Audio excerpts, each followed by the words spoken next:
Brothers and sisters of the African continent, friends from across the world, welcome once again to Voice of Africa, the channel where Africa's light shines brightly and where the story of our progress, resilience, and unity takes center stage.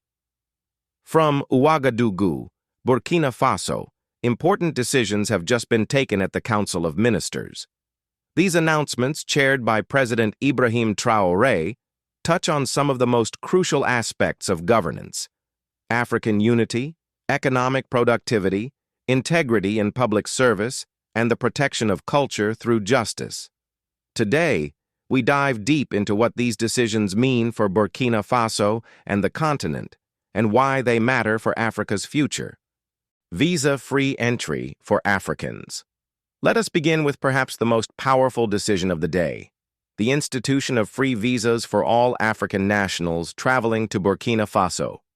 From now on, any brother or sister from across Africa who wishes to visit Burkina Faso will not pay a single franc in visa fees. While the visa document still exists for administrative reasons, the cost has been lifted entirely.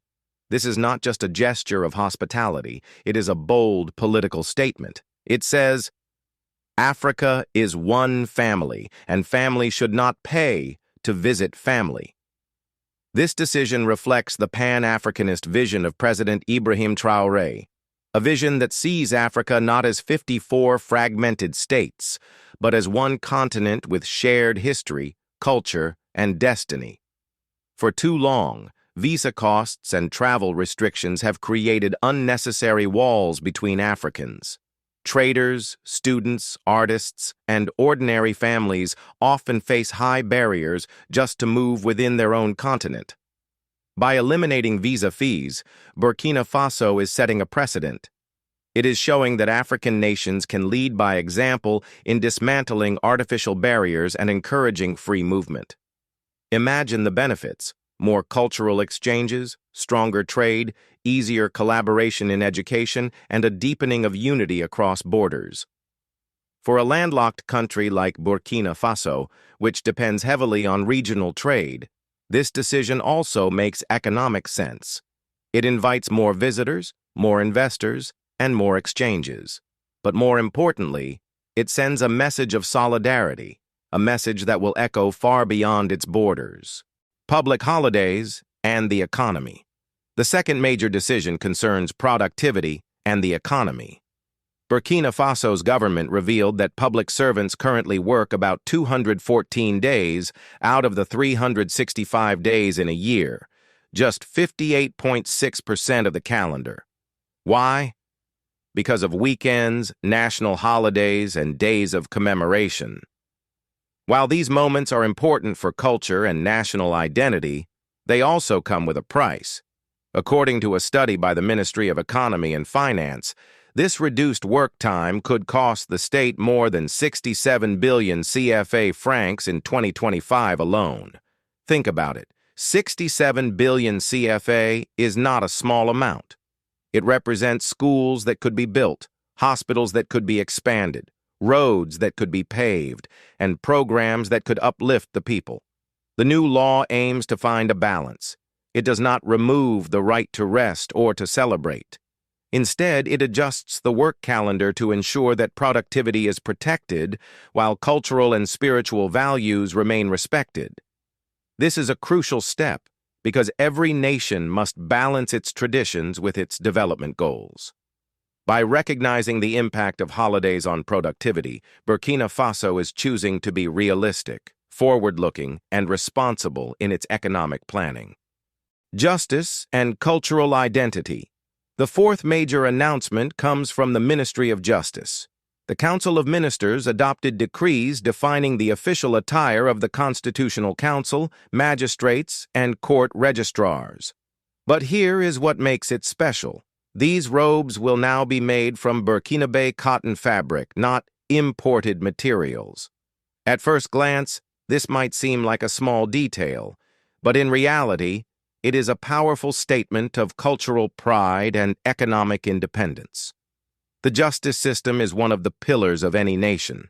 When judges and magistrates wear robes made from local fabric, They are not just upholding the law, they are embodying the identity of their people.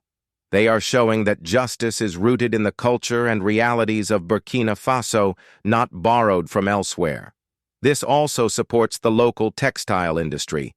Burkina Faso is one of Africa's leading cotton producers.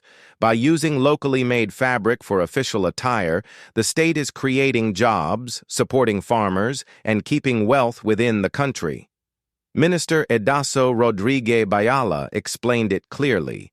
Justice must reflect our socio-cultural realities. And what better way to do this than by wearing what is truly Burkinabe? Brothers and sisters, when we step back and look at these decisions together, a powerful picture emerges. Free visas for Africans strengthen unity and bring the dream of Pan-African integration closer to reality. Adjusting public holidays with productivity protects the economy while respecting traditions. Dismissing officials who falsify diplomas defends integrity and restores trust in governance. Using local cotton for judicial robes uplifts culture and supports the national economy. Each of these decisions is important on its own, but together, they form a vision of sovereignty, responsibility, and pride. They tell us that Burkina Faso is not waiting for external approval to shape its future. It is making decisions that reflect its values, its priorities, and its commitment to Africa. This is leadership with courage. Decisions that may not always be popular in the short term, but will pay off for generations to come. Brothers and sisters of Africa, these choices are not just about Burkina Faso. They are lessons for the entire continent. They show that with vision, honesty, and pride in our own identity, Africa can move forward united, prosperous, and dignified. If you believe these decisions deserve recognition, kindly tap the like button so that YouTube recommends this message to more people. If you are new here, subscribe to Voice of Africa, where we tell the stories of progress and resilience that mainstream media often ignores. Together, let us celebrate these steps, because they are more than policies. They are milestones on the journey to an Africa that is united, self-reliant, and proud of its heritage.